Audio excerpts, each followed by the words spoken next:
Let's talk first of all about how you got involved with the Community Foundation. September 24th, 1990, I went to lunch with my friend Ida Cooney.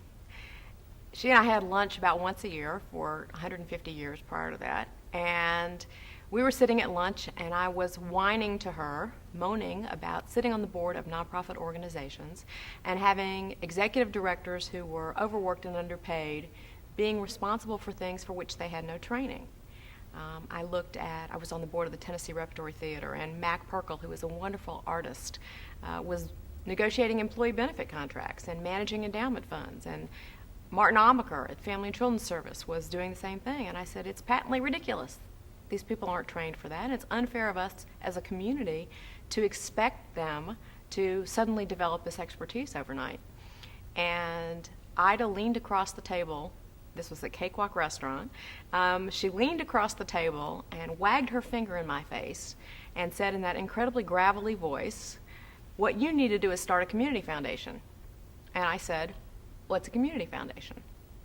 And she proceeded to give me the probably 30-second version of it. And I said, you're right. That's what we need. She then proceeded to sort of sit back and say, well, okay.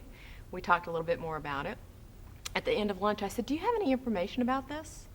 And followed her back to the then HCA Foundation, where she handed me a couple books, Xeroxed some things for me, and gave me enough to go home and read. 2 days later, I was back at her office getting more information and truly found that it was the greatest thing since sliced bread. A community foundation is at its heart the community's savings account, charitable savings account. Most charities go out every year, raise the money that they use to pay the light bill and raise the money that they use to pay salaries. They are charitable checking accounts. And what the community foundation concept brought to a community or brings to a community is the opportunity for money to come in, to be invested, to be safeguarded, and to be used over the course of a long period of time to support the charitable needs of the community as they emerge. The first community foundation was created in 1914 in Cleveland, Ohio, by a man named Frederick Goff, who was, I have heard, a trust department person, a judge, a lawyer, and heaven only knows what else. He saw the need for there to be an opportunity for the dead hand not to control such gifts. He wanted to see that there was a group of civic leaders who were charitably inclined, again, my words, not his, that could make sure that somebody's charitable wishes became a reality. And one of the apocryphal stories, which I hope is true because it's wonderful, is that he had seen a couple in rural Ohio who had the wonderful intention of alleviating poverty in their county. They left in their will a bequest and said, every year we want money to go to the 6 poorest people in our county. It's a wonderful idea. It's a wonderful concept. The reality was that instead of lessening poverty in the county, it increased poverty in the county, because everyone who was poor from miles around moved to that county in a race to the bottom. The wonderful story is that despite unintended consequences that may be included in the letter of a gift like this, if it's given through a community foundation, the spirit becomes just as important, if not more important, than the letter. And when you see those unintended consequences crop up, you can tweak the gift to make sure that the spirit of the gift is protected. So you started out as a volunteer? Is that how you got, after you came back to Ida and said, boy, this is great, what can we do? Then what happened? Well, yeah, I started out as a volunteer, and she had been talking to wonderful people like Elizabeth Queener and like Aline Massey, who had seen what the Community Foundation concept was doing in Palm Beach. And Betty Brown had seen what the Community Foundation was doing in Louisville.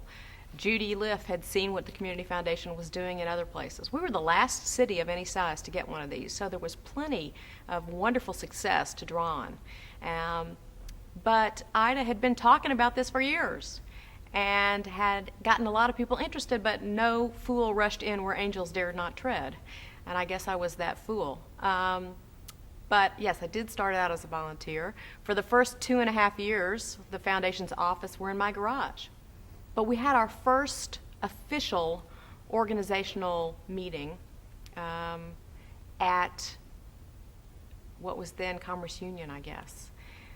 Barbara Chazen and Bob Shell were nice enough to have a luncheon where Ida and Aline and Ben Rector and George Bullard and a bunch of other people helped us coalesce a group of 40 philanthropists, 40 civic leaders who we thought we needed to bounce this idea off of. Jim Fry, who was the chairman of the board of the Memphis Community Foundation, and Gid Smith, who was the executive director in Memphis, and Alicia Phillip, who was the executive director in Atlanta, all trooped to Nashville to help us just lay the idea out for people. And this was the luncheon that Ted Lazenby talked to me about. And this is the luncheon where among the attendees was Ted Lazenby. And he happened to mention to someone he was sitting next to at lunch that he had just sold his business and was looking for a project or a new business to start. And the light bulb went off, and so we sat around and said, you know, he'd be a great initial founding chair.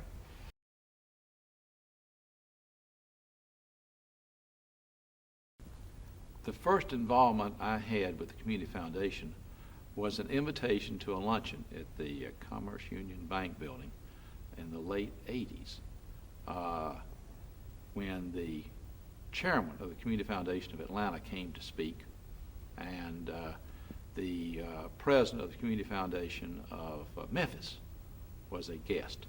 And so they had a whole number of civic and business leaders at this luncheon, and they explained the concept of the Community Foundation, both the successes they had in Atlanta and Memphis. And it was a nice luncheon, and I went away thinking that's a nice idea. Charlie Cook had discussed it at that luncheon, saying that Nashville had tried to get one several years ago and couldn't get it off the ground. Ida Cooney, who ran the HCA Foundation, was a prime pusher for this, but they weren't able to get any traction. So, you know, all of that went away after the luncheon, and I was sitting in my office, and Dick Eskin asked to come see me, and I said, "Sure, come on in, Dick." And he said, "We want to start a community foundation in Nashville, and we'd like you to be the founding chairman." Well, I was still working for Providian Corporation in Louisville, but I was going back and forth, and I did have free time. And I did have access to some offices and things like that. And I thought that all the years I'd been at National Life, I had been pretty focused on business and not joined any of the civic clubs or the Chamber of Commerce, or really had been involved in Nashville community affairs. And then when we founded Southlife, I got somewhat involved. And I said, well, you know, let's take a look at this. And Ida Cooney invited me out to HCA and her offices. And so she said, you really have to do this, and here's why. And she gave me about 7 or 8 annual reports of various community foundations around the country. And I found out that this was a big nationwide group of organizations. And so I took several of these home, and there was one that was very impressive to me. It was the Community Foundation annual report of Columbus, Ohio. Now, Wexler, who founded Limited, had put a lot of money into it, civic-wise, had the headquarters building, but then they had little vignettes of people who had given to the Community Foundation. And there was one vignette about a lady who had been a clerk at Bank One all of her life. She had never married. And when she died, she left the Community Foundation of Columbus, Ohio, $750,000. And so I started reading some of these human interest stories of people who had participated. And I said, you know, this is something that Nashville really ought to do. We're the largest city in the whole United States that doesn't have a community foundation.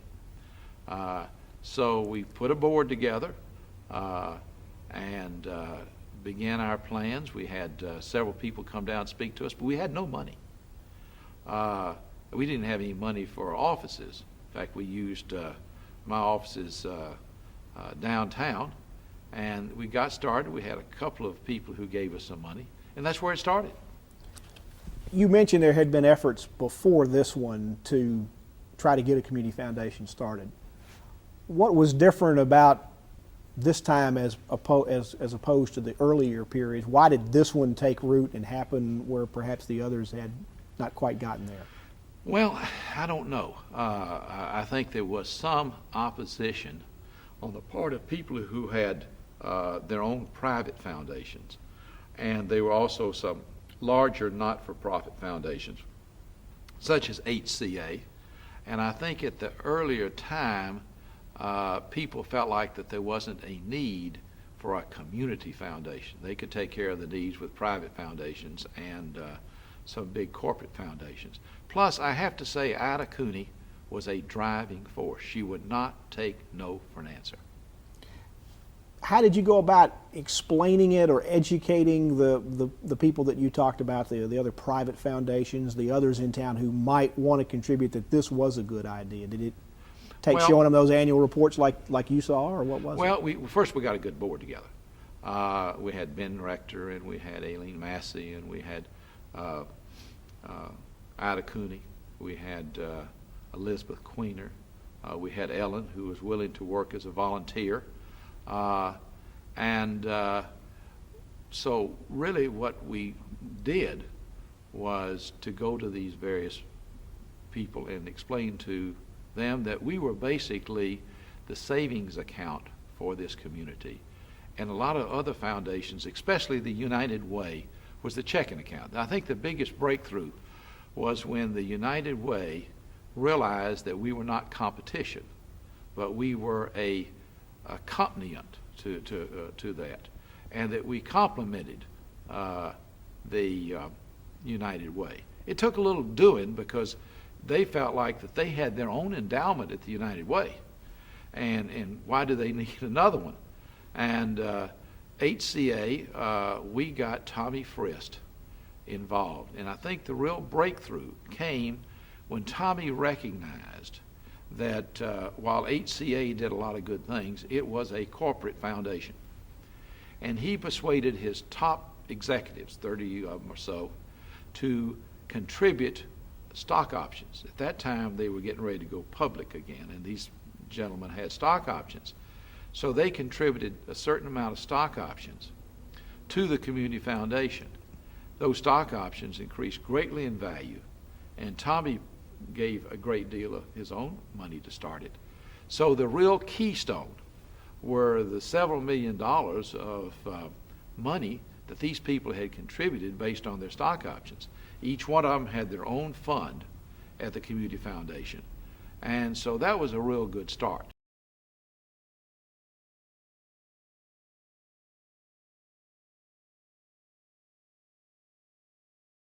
And quite frankly, she had a tough sell. It was a 6 to 12 month sell at least to from the embryonic stage of an idea and what it could do for this community. She would bring back all the statistics on all the top 100 communities in this country and how many had community foundations, and that Nashville was maybe one of 2 or 3 out of the top 100 communities, and we needed one. And she finally got through to a pretty severe critic and saying, do we really need this? There's so many demands for money, and she was right. Why was it such a tough sell? Well, partly by my lack of understanding, and by I'm sure she was out lobbying other support people besides Tommy Frist, but HCA, that foundation, had to be a key part of it if it were going to go at that particular time in the early 80s in this community. And I saw so many demands on the charitable dollar. It was only when it finally got through to me that it's really they're not out, the community foundation is not out competing with other 501c3s that have their own fundraisers. It's there to complement them and really be a increasingly important supporter of those others, and not another competitive charitable organization. Now, when you said she had to overcome a particular critic, was that you? Oh, I think not a critic, but a doubting Thomas, and she was absolutely right. Thank God that there was Ida Cooney at a particular time. She's the right woman in the right place at the right time. But I think that to this very day, and going out into the future, it will be a constant opportunity, a continuous opportunity before those of us who believe in the Community Foundation to educate as broad a group of people within the community as we can. And that could be new foundations, new sources of wealth. It could be the agencies themselves are frequently the beneficiaries of the largest of the Community Foundation and those that have contributed to it. But it also is important for people like me and others who feel they know the Community Foundation to constantly be challenging, how can I maximize the potential of it? I'm finding each year that HCA Foundation, that the Frist Foundation, the Frist Visual Arts Center, and I as an individual and my family can find ways to be more effective in our charitable giving by working with and through the Community Foundation. And then have secondary goals, and you don't even tell others. But what Ellen and the board over at that Community Foundation, that early leadership, they exceeded any goals I set for it, in my mind, considerably. But I, at least the ones I talked about, maybe the ones in my mind, I had some thoughts, but they've reached those too. We're 10 years into the process. If you knew now, if you could have known then what you know now, how would you, I mean, has this exceeded all your expectations as far as what would be capable of being done in the first 10 years of a foundation like this? Yes, yes, yes. Another way of putting it also is, if we didn't have a Community Foundation today, I would hope Ida Cooney would come back and light that spark in our minds, or someone like Ida Cooney, because if you didn't have a Community Foundation today, you would have to form one. This community is far better off today, a decade and a half later, than it could have possibly been if there hadn't been a Community Foundation formed.